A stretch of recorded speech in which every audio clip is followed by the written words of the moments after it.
So picture this. A tech deal worth billions gets the all clear from Europe's top regulators. You'd think that's a done deal, right? Well, not so fast. A group of European cloud providers is now crying foul, and they're not just complaining, they're taking the European Commission itself to court. This is a big deal, and it could really shake things up. All right, before we dive deep, we just have to get the official bit out of the way. This explainer is an attempt to explain the key issues of the complaint CISPE filed against the European Commission on July 23 in case T503/25, and no further guidance on the source document was provided. Okay, with that said, let's get into the heart of this thing. The whole story kicks off on July 12, 2023. That's the day the European Commission gave its official blessing to this absolutely massive merger between the semiconductor giant Broadcom and the virtualization software leader VMware. A huge deal, case closed, or so everyone thought. But this is where it gets really interesting. Let's meet the players in this legal drama. On one side, you have the applicant, a group called Cloud Infrastructure Services Providers in Europe. We'll call them CISPE. And who are they suing? Get this, it's not Broadcom or VMware. They're going after the European Commission itself, the very organization that approved the merger in the first place. That sets up a pretty fascinating showdown. So, what's CISP's problem with the deal? Well, their case really boils down to three main arguments. Let's break down the first one. They're calling it dominance ignored. The core idea here is that the Commission knew just how powerful VMware already was in the market, but they just didn't properly think through what would happen when you combine that power with a company like Broadcom. And here's the kicker. CISP isn't just pulling this out of thin air. They're pointing directly to the Commission's own research. The Commission itself said VMware has significant market power, that there is a lack of viable alternatives, and that it's super difficult for customers to switch away. So CISP is basically asking, hey, you knew all this, so how on earth did you still approve the deal? And the argument gets even sharper. CISP points out that the Commission was also totally aware of Broadcom's history of, and this is a quote from the legal filing, aggressive business practices. It's like they're saying the Commission had all the puzzle pieces right in front of them, a dominant company being bought by an aggressive one, but they just failed to see the picture it was making.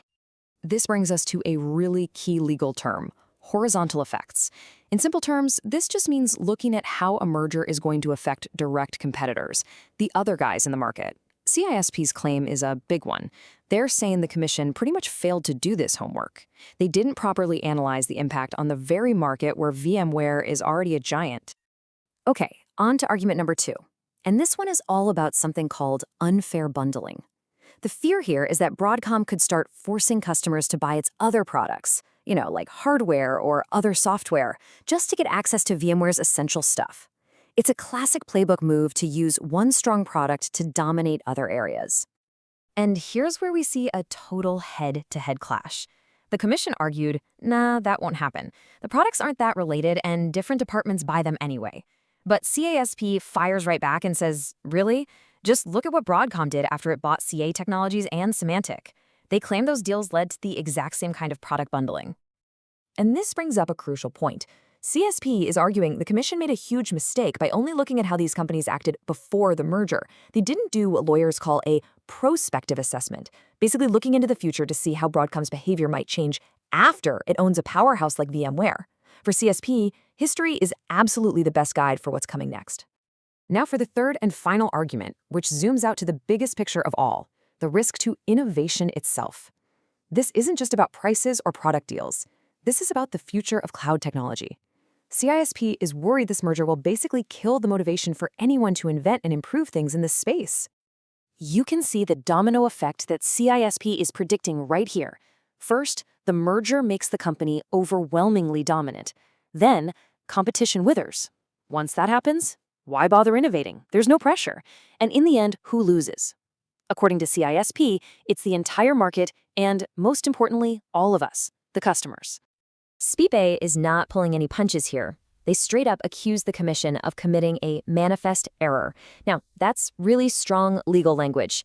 It basically means this wasn't just a tiny oversight. It was a fundamental, glaring mistake in how they analyzed the entire deal.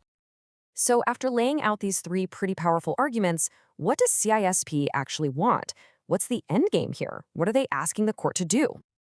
It's actually very simple and comes down to two things. First, and this is the big one, they want the court to completely annul or cancel the Commission's approval of the merger. And second, they want the court to order the European Commission to pay for all the legal bills. And all of this leaves us with one massive question. This case really is about more than just Broadcom and VMware. It's a direct challenge to the way the European Commission does its job. If CISP wins, could it force regulators everywhere to take a much harder look at these giant tech mergers?